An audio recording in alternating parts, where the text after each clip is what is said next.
এ জাফলংয়ের লাখের পারের বাবারা, আমার আল্লাহ তাআলা তোমাদেরকে 10-10টা নেয়ামত প্রদান করবে। আমার আল্লাহ কয় বান্দা, যখন তুমি আমি আল্লাহ তাআলার শুকরিয়া আদায় করো, আমি আল্লাহ তাআলা তোমার হায়াত বাড়ায়া দেই। 2 নাম্বার, কোন বান্দা যদি আমার আল্লাহ তাআলার শুকরিয়া আদায় করে, ওই বান্দা যদি কঠিন কোন বিপদের মধ্যে মুসিবতের মধ্যে থাকে, আমার আল্লাহ তাআলা বান্দার মুসিবত থেকে উদ্ধার করে দেয়। 3 নাম্বার, বান্দা যদি অভাবের মধ্যে থাকে, আমার আল্লাহ তাআলা বান্দার অভাব অনটন দূর করে রিজিকের ব্যবস্থা করে। 4 নাম্বার, বান্দা যদি কঠিন কোন রোগে আক্রান্ত হয়, আমার আল্লাহ তাআলা বান্দারে কঠিন রোগ থেকে শেফা দান করে। ও বাবা, ও জাফলংয়ের লাখের পারের মানুষ, ও দূর দূরান্ত থেকে আগত মুসলমানেরা, একবার চিন্তা করছেননি আমার আল্লাহ তাআলার শুকরিয়া আদায় করলে আমার আল্লাহ তাআলা আপনার এই 4টা নিয়ামত দান করবে। কিন্তু আরেকটা নিয়ামত আছে, ওই নিয়ামতটা বড় ভাগ্যবানরা পায়। নবী গো, ওই নিয়ামতটা পায় কি আপনি বলেন না? আমার নবী কই উম্মত রে, আল্লাহ তাআলার শুকরিয়া আদায় করার কারণে আমার আল্লাহ তাআলা বান্দারে ঈমানের সাথে মরণ দান করে। ওই ঈমানের সাথে মরণ দান করলে বান্দার অবস্থা কেমন হয় জানেননি? বান্দা মরার পরে কবরে গেলে কবর আলোকিত পায়, মরার পর কবরে গেলে কবরটা সুন্দর পায়, মরার পর কবরে গেলে কবরে জান্নাতের বিছানা পায়, মরার পর কবরে গেলে কবরটার মধ্যে ফেরেশতার সওয়াল জবাব থেকে মুক্তি থাকে। এজন্য বাবারা, আপনারা বলেন আমরা সবাই আল্লাহর প্রশংসা কইরা ঈমানের সাথে মৃত্যুবরণ করতে চাই কি চাই না? আমার এই সিলেটের জাফলং দক্ষিণ লাখের পার নূরে মদিনা জামে মসজিদের উদ্যোগে 19তম বাৎসরিক ইসলামী সুন্নি মুগা সম্মেলনে আগন্তুক আমার দাড়ি পাকা মুরব্বী বাবারা, যুবক নজুয়ান ভাইয়েরা, ছোট্ট ছোট্ট মাসুম বাচ্চারা, পর্দার অন্তরালের আমার মা বোনেরা গো, মাইকের আওয়াজ যদি আপনাদের কানের মধ্যে যায়, একটু অন্তরের কানটা লাগিয়ে বয়ানটা শ্রবণ করার চেষ্টা করবেন। আমি আপনাদেরকে বললাম আল্লাহু আকবার বলার জন্য, আপনারা কেউ আস্তে আল্লাহু আকবার বললেন, আবার কেউ জোরে আল্লাহু আকবার বললেন। কিন্তু আমার আল্লাহ পাক রব্বুল আলামিন জানায়া দেয়, বান্দা ওয়াশকুরু নি'মাতাল্লাহি আলাইহি মিন কুনতুম ইয়াহু তা'বুদুন। আল্লাহ কয় বান্দা, তোমরা আমি আল্লাহর নিয়ামতের শুকরিয়া আদায় করো যদি তোমরা আমি আল্লাহর ইবাদত করো। আপনারা কেউ জবান বন্ধ রাখবেন না।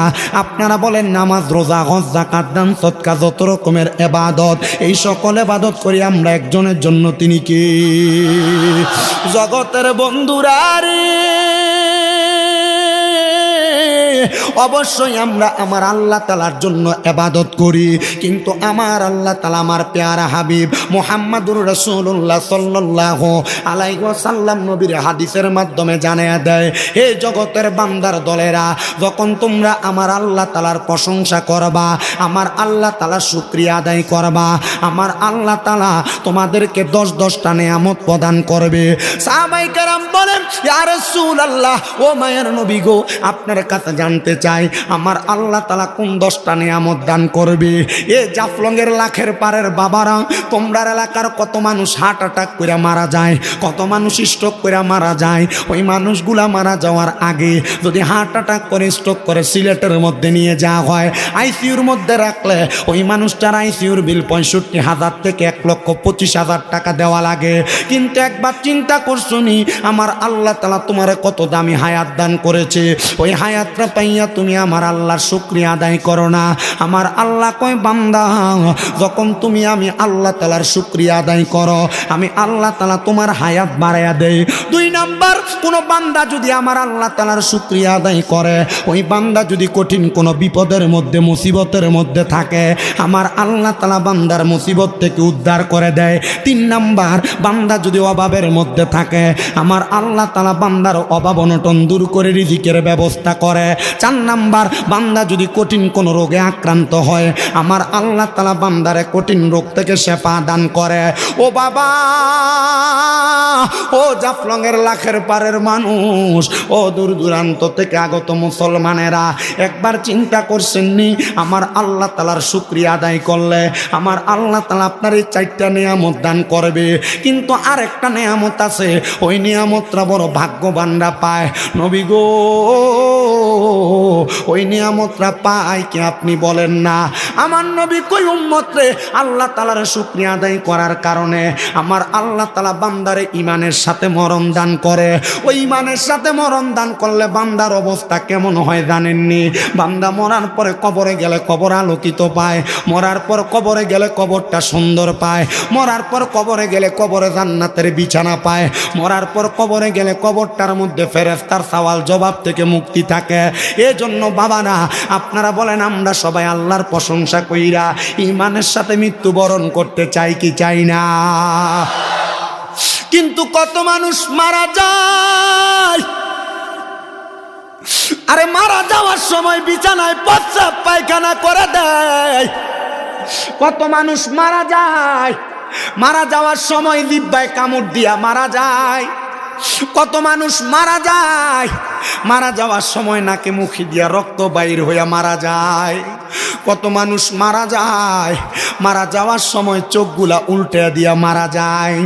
ও মুসলমানেরা, একটা বার কি তুমি চিন্তা করলা না এমন কষ্টের মরণ যদি তোমার হয়, মানুষ তো তোমার ইমানদারের মতো মরণের কথা বলবে না। ও বাবা, কেন মানুষ বিছানায় প্রস্রাব পায়খানা করে আমি আমার ওয়াজের ধারাবাহিকতায় আপনাদেরকে বোঝাইব। তবে তার আগে আমি রাসূল পাকের উপর সালাতু সালাম আদায় করতে চাই। এর আগে আল্লাহ তাআলার প্রশংসা করার তিনটা মাধ্যমের কথা বলতে চাই। আমার নবী বলে এক নাম্বার আল্লাহ তাআলার প্রশংসা করা যায় একটা মাধ্যম, এটা হলো আল্লাহ তাআলার ইবাদত নামাজের মাধ্যমে। আর দুই নাম্বার আল্লাহ তাআলার কোনো বান্দা যদি আল্লাহর কোরআন তেলাওয়াত করে, আমার আল্লাহ তাআলা ওই বান্দার কোরআন তেলাওয়াতের কারণে আল্লাহর প্রশংসা আদায় হয়ে যায়। আর তিন নাম্বার কোনো মানুষ যদি কোনো মানুষের প্রতি ইহসান করে, তাহলে আমার আল্লাহ তাআলার শুকরিয়া আদায় করা হয়ে যায়। আসেন আমরা আল্লাহ তাআলার কোরআনুল কারীম থেকে তেলাওয়াত করব। এই মুসলমান ইমানদারের দলেরা গভীর মনোযোগ দিয়ে অন্তরের কানটা লাগায়া বয়ানটা শ্রবণ করার চেষ্টা করবেন। এখানে অনেক মানুষ বসেছেন যারা আপনারা কোরআনুল কারীম তেলাওয়াত করতে পারেন না। বলে হুজুর কোরআনুল কারীমের তেলাওয়াতের কথা যে বলেন, হুজুর আমি কোরআন তেলাওয়াত শিখবো কেমনে? দুনিয়ার ব্যস্ততায় থাকার কারণে আমি আল্লাহ তাআলার কোরআন মুখস্থ করতে পারি নাই, অথচ এটা ফরজ একটা ইবাদত। আপনি আল্লাহ তাআলার কোরআনুল কারীমটা মুখস্থ করতে পারেন নাই, আল্লাহ তাআলার কোরআনুল কারীমটাকে শিখতে পারেন নাই। আবার অনেক মা বাবারা তাদের সন্তানদেরকে আল্লাহর কোরআন শিখাইতে পারে না, তাদের সন্তানদেরকে আল্লাহর কোরআন শিখায় না।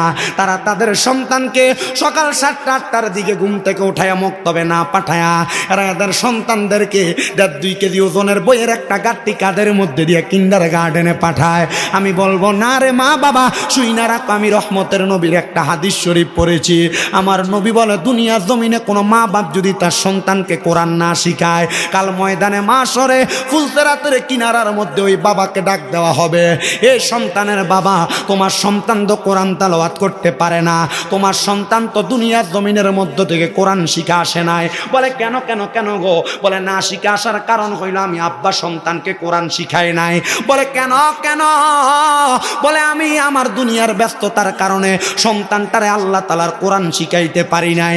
যখন সন্তানের বাবা এই কথা বলবে, সন্তানের আব্বাটারে ফুলসেরাতের এই পারে তার হাতগুলা দিয়া ওই পারে তার পাগুলা দিয়া সন্তানকে বলা হবে, তোমার আব্বা যেহেতু তোমারে কোরআন শিখায় নাই, তাইলে তুমি তোমার আব্বা জানের বুকের মধ্যে পাড়া দিয়া ফুলসেরাতরা পার হও।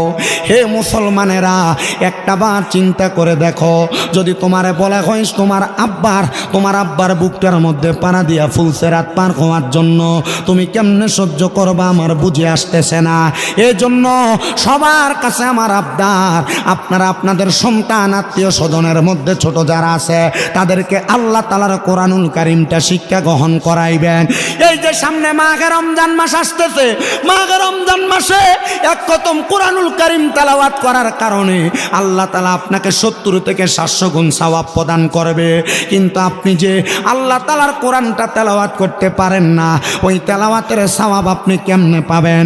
আমি রমজান মাসে আমার কুমিল্লার মসজিদের অনেক মুসল্লিদেরকে আমি দেখি, তারা আল্লাহর কোরআনটা খুইলা কোরআনটারে বুকের সাথে লাগায়া লাগায়া চোখের পানি ছাইরা দিয়া কান্দে। আমি আমি গত রমজানে আমার এক মুসল্লির কাছে আসরের নামাজের পরবর্তী সময়ে জিজ্ঞাসা করলাম, এ বাবা আপনি কেন আল্লাহ তাআলার কোরআনুল কারীম বুকের সাথে লাগায় কান্দেন? চোখের পানি চাইরা দিয়া কয়, হুজুর আমি আল্লাহ তাআলার কোরআন যদি পড়তে পারতাম তাইলে আমি তো আল্লাহ তাআলার কোরআন তেলাওয়াতি করতাম। আমি কোরআন তেলাওয়াত করতে পারি না বিদায় আমি আল্লাহ তাআলার কোরআন শরীফটা বুকের লগে লাগায় লাগায় কান্দি। হুজুর আপনি না যখন প্রথম আমাদের মসজিদে আসছিলেন আপনি বলছিলেন এক ব্যক্তি কোরআন পড়তে পারতো না, কাঠুরিয়া মানুষ ছিল, সে শুধু আল্লাহর কোরআনটা বুকের সাথে লাগায় লাগায় কাঁদতো। মারা যাওয়ার পরে ওই ব্যক্তির কবর থেকে দীর্ঘ 27 বছর পরে কবর যখন ভাঙ্গা পড়ছে ওই কবর থেকে সুন্দর সুঘ্রাণ মানুষের নাকে লাগছে। হুজুর আমার একটা বিশ্বাস, আমি যদি আল্লাহ তাআলার কোরআনুল কারীম শিক্ষা গ্রহণ নাও করতে পারি, আমি আল্লাহ তাআলার কোরআনটাকে তেলাওয়াত না করতে পারি, শুধু কোরআনের সঙ্গে মোহাব্বত রাখার কারণে আমার আল্লাহ তাআলা আমার কবরের মধ্যে সুঘ্রাণ তৈরি করে দিবে। এজন্য আমি সবার কাছে আবদার জানাই, কোরআন পড়তে পারেন আর না পারেন এখন থেকে আল্লাহ তাআলার কোরআনুল কারীম শিক্ষা গ্রহণ করার প্রস্তুতি গ্রহণ করেন।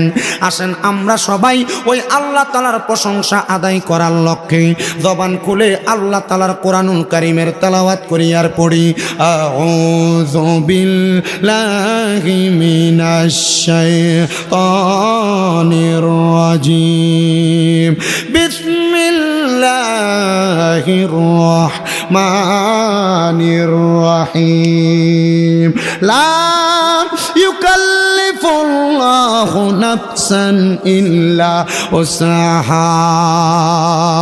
وقال تعالى في كلامه المجيد وفي فرقانه الحميد واعبدوا الله ولا تشركوا به شيئا وبالوالدين إحسانا.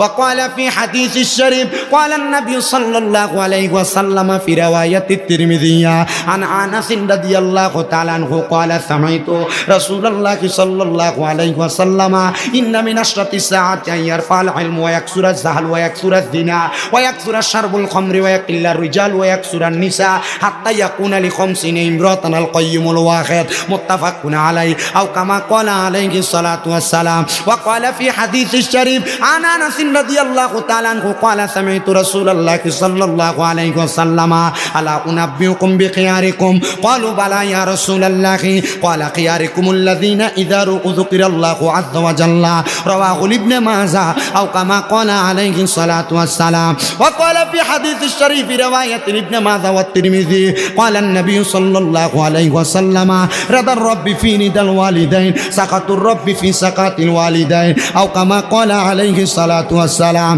وقال في